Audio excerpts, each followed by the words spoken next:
नमस्कार, सुप्रभात।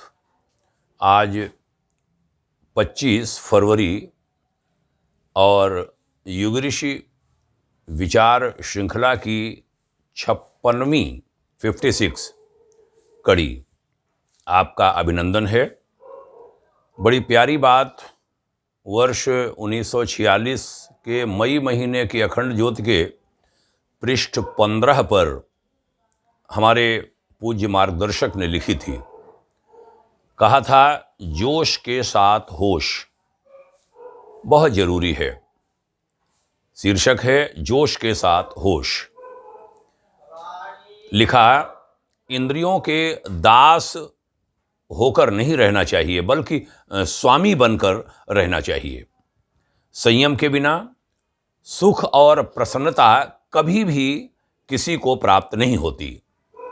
नित्य नए नए भोगों के पीछे दौड़ने का परिणाम दुख होता है, अशांति होता है।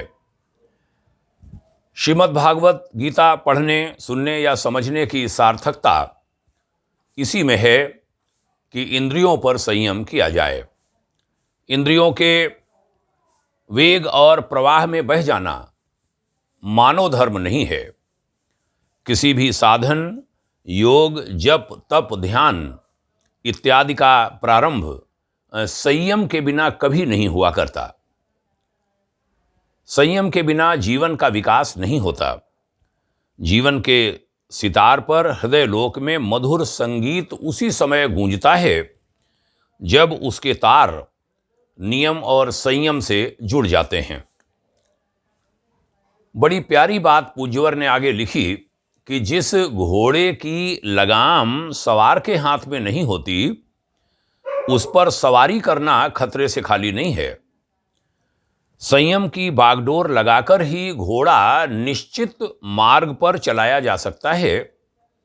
ठीक यही दशा जो मन है, मन रूपी अश्व, उसकी हुआ करती है, उस घोड़े की हुआ करती है। विवेक और संयम द्वारा इंद्रियों को अधीन कर लेने पर ही जीवन यात्रा आनंद पूर्वक चलती है। समापन गुरुवर की बड़ी प्यारी पंक्तियां कहते हुए करूंगा कि उच्छृंखल युवक कभी कभी मानसिक, सामाजिक और राष्ट्रीय बंधनों को तोड़ देना चाहते हैं। यह हमारी बहुत भारी भूल है। जीवन में जोश के साथ होश की उसी प्रकार आवश्यकता है जैसे अर्जुन के साथ श्री कृष्ण की। यही बुद्धि स्थिर करने का उपाय है।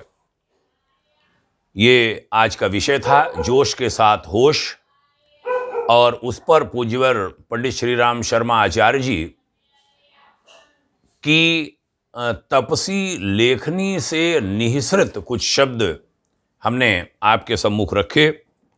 बहुत आवश्यकता है इन ऋषि वचनों को माना जाए, इनको अंगीकार किया जाए, जीवन में आचरित किया जाए।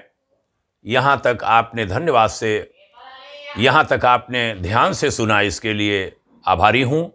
धन्यवाद करता हूँ, प्रणाम करता हूँ। ओम शांति।